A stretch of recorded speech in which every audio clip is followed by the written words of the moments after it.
In Illinois, there's a chicken infected with a mysterious virus that goes unnoticed by the workers, so it still ends up being used to make nuggets. The infected food is sent to the local elementary school and Shelley soon takes a bite. Meanwhile, aspiring novelist Clint has left New York and returned to his childhood home in Illinois. He's been working hard on a novel, but when he shows his mom, she doesn't think it's good. Then Clint goes to his old elementary school, where he's taken a job as a substitute teacher. The security guard Rick thinks Clint is his dealer but lets him pass when he confirms his identity. Then Clint parks his car, only for gym teacher Wade to put his huge vehicle next to him, trapping him without a care. Clint has to climb over the back seat and leave through the trunk, noticing someone wrote dirty words on his nasty window. As he makes his way inside, he notices that this school has lots of wild children that misbehave and swear a lot. Clint meets with Vice Principal Sims, who makes him sit on a ball and takes Clint's phone, explaining the no phone policy applies to both teachers and students. Next, Clint stops at the teacher's lounge, where he notices all the other educators are weird and awkward, so he has trouble communicating with them. Thankfully, he finds Lucy, a childhood friend who also became a teacher. They're very happy to see each other again and start chatting and laughing, which makes Wade jealous because Lucy is his girlfriend. When Clint tells them his novel is about a man who buys a possessed boat, Wade immediately points out it sounds like a ripoff of Stephen King. At that moment, each teacher goes to their corresponding classrooms. In Clint's, Patriot and Dink are making fun of Shelley because her face has a bunch of blisters, consequence of the nuggets. She doesn't react, she just stares ahead looking sick. Clint sends everyone back to their seats and writes his name on the board, only for Patriot to start mocking him. Patriot also reveals he still has his phone, and when Clint tries to take it, Patriot threatens to accuse Clint of doing naughty things to him. Realizing that Patriot was the one who wrote on his car, Clint decides to ignore him for now and makes Calvin read his novel draft to the class. While everyone is distracted, Patriot goes back to mocking Shelley. However, when he pulls her pigtail, he rips it off together with some skin. A furious Shelley jumps on Patriot and bites his face, so Clint has to come closer to break the fight. Shelley immediately scratches him and runs away, then Clint takes Patriot to the nurse's office. Meanwhile outside, Rick finally gets in contact with his dealer and hides in his van to eat some mushrooms. Moments later during recess, Clint shares what happened with Lucy, who laughs at the story and makes Wade more jealous. In the playground, Dink approaches Shelley to insult her for hurting Patriot, only for Shelley to attack him too. Soon Patriot starts changing too and runs through the playground, spreading the infected blood to make the other kids change as well. When a teacher comes to check on them, the now zombified children jump on him and start eating him. A second teacher tries to help but she's overpowered and eaten as well. Nearby, Wade is playing with a ball while ranting about Clint's bond with Lucy, so he doesn't notice anything. From his van, Rick does see the carnage and isn't sure if it's real or a hallucination caused by the mushrooms. He still uses his radio to warn Sims, who immediately comes out and tries scolding the children for getting violent. However, the kids just jump on him and eat him too. Inside, Patriot finally transforms too and rushes to the principal's office. Meanwhile, at the teacher's lounge, the adults see what's happening and start panicking. A teacher even presses her emergency button. At that moment, Wade finally turns around and notices the infected children, so he tries to communicate with them. Obviously, the kids don't take him seriously, so Wade starts running and knocks down any child that tries to stop him as if it was a football game. He manages to get back into the building and locks the door, leaving all the children outside.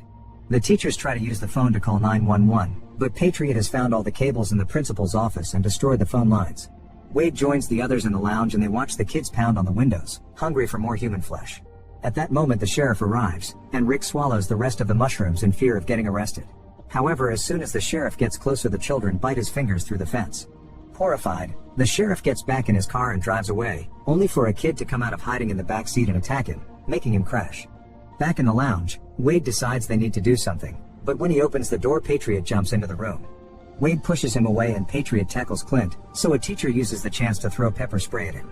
Patriot just moves to attack a different teacher, and the sudden push causes them to end up stuck in the closet. The other adults use the opportunity to run away. One of the teachers tries to leave through a back door, but the kids are waiting there too and kill him. The group runs to the library, where they find Calvin. At first they panic, but soon they realize he isn't infected because he's been hidden in the library reading all morning. In the meantime, Patriot opens the doors for the rest of the zombies to get inside. Wade guides the group to the upper floors and they manage to hide in the music classroom, closing the door right before Shelley can reach them. She keeps her face against the glass and Calvin says that all the children have cooties. Health education teacher Doug thinks he may be onto something and tries to take a closer look at Shelley's blisters through the glass, but she runs away. Then Wade suggests that they should run outside to reach their cars and defend themselves with the instruments. Clint disagrees and thinks they should go to the principal's office to get their phones and call for help. While the two men argue like children, Patriot starts breaking all the cell phones one by one.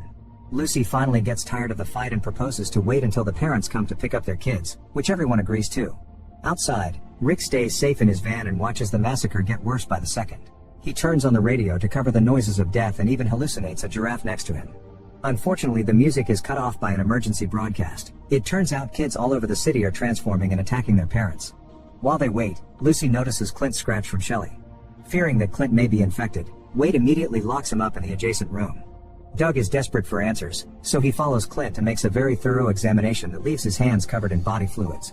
Then Doug informs the rest of the group that Clint does have symptoms, but it's something similar to the flu and not what the kids have. Hours pass and the kids entertain themselves with the body parts of their victims. When it's finally 3 o'clock, the teachers release Clint and go together to the roof to wait for the parents. However, when a mother finally arrives, she has earphones on and is in the middle of a call, so she doesn't hear the teachers and Calvin yelling for help. Her child soon gets in the car and proceeds to eat the baby in the backseat while the mother just keeps on chatting. She doesn't react until the kid turns to eat her as well. At that moment, a teacher's leg gets grabbed by Tamara and everyone panics, but it turns out she isn't infected and joins the group. The other kids finally hear them and start climbing the wall, so the group gets back inside and runs to hide in a stage room. Wade pushes the door to keep the kids out, but Dink manages to sneak in and grabs Doug, so Wade takes a fire extinguisher and beats him up to death. Lucy tries to keep the two healthy kids distracted from the violence and Doug takes a closer look at the body, discovering the blood is black. He drags Dink into the bathroom and starts dissecting him while Tamara discovers she was scratched, so Lucy sends her to wash the wound. Then she approaches Wade to discuss his jealousy. Wade had been planning to propose to Lucy, however he started to have doubts when he saw her with Clint because she never smiled like that for Wade. He insults her and asks to be left alone. Minutes later, Doug finishes his dissection and shares his conclusions while showing off the kid's brain.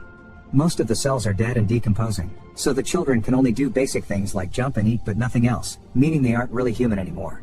He's sure that this is caused by a virus, and when Lucy points out that Clint and Tamara didn't get infected, Doug asks Tamara if she got her monthlies and wears a bra. Tamara says yes, which confirms Doug's theory. The virus only affects those who haven't gone through puberty. Suddenly, Patriot turns off all the lights and triggers an alarm. As the teachers panic, they notice that Calvin is unconscious.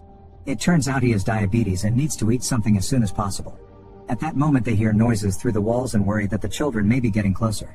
Someone starts shaking the door and in a moment of fear, Lucy admits she can't marry Wade. The door then opens, but it's just the janitor. Unfortunately, the kids soon break in as well, so the group starts running again and the janitor guides them to hide in the boiler room. He doesn't have any food, but he has a radio and they learn that the city is evacuating, meaning nobody will come to help them. As everyone loses hope, Clint comes up with a plan. Using the ducks, they could reach the teacher's room to get some food for Calvin and Wade's truck keys. The only adult small enough to get through the ducks is Clint, and before he leaves, Tamara gives him the cootie shot. He takes the janitor's walkie-talkie with him, and as he moves, he keeps getting messages from Wade insulting him.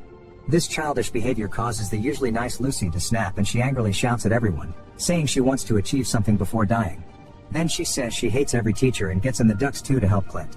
As the duo crawls through the ducts, they see a child in a corridor, so they freeze to avoid detection. The kid still hears something and takes a closer look, but thankfully it's too dark to see anything and the child goes back to playing. Eventually they make it to the lounge and Clint tries using the vending machine, but it won't take his dollar.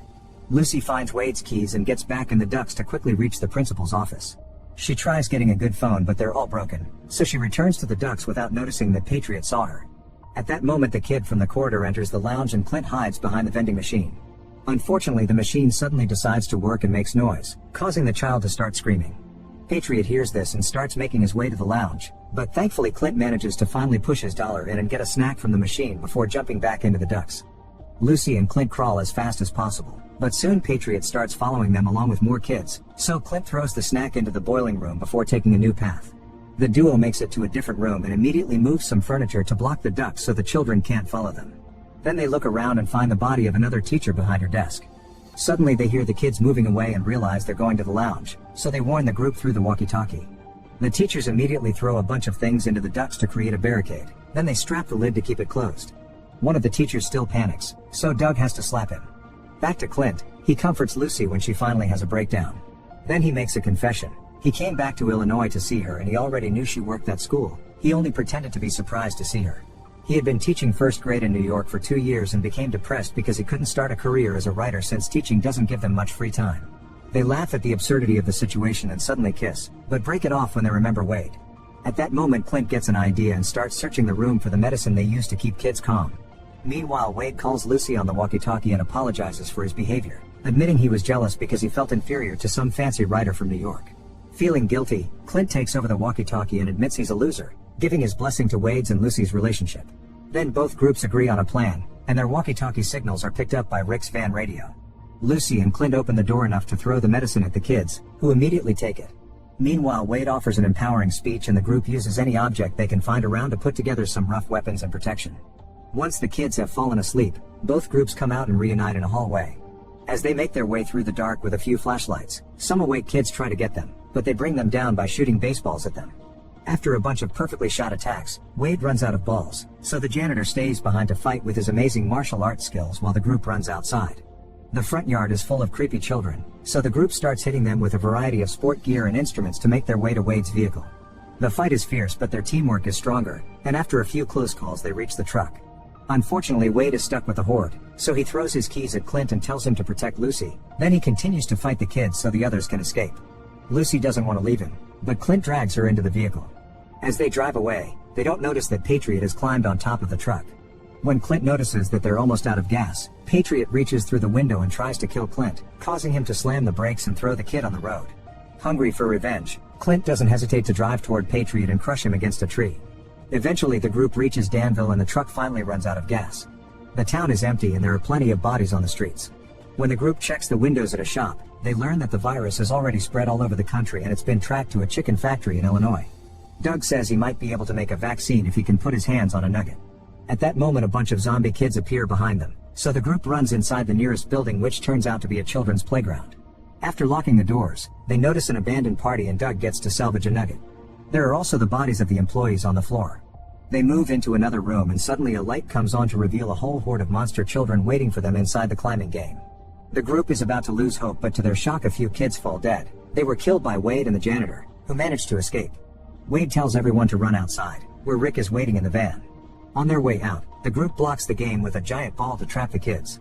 Then Wade sprays gasoline all over the place and throws a match to start a fire, leaving all the zombies to burn down while he escapes in the van with his co-workers. Make sure to subscribe and turn on notifications so you can watch more videos like this. Thanks for watching.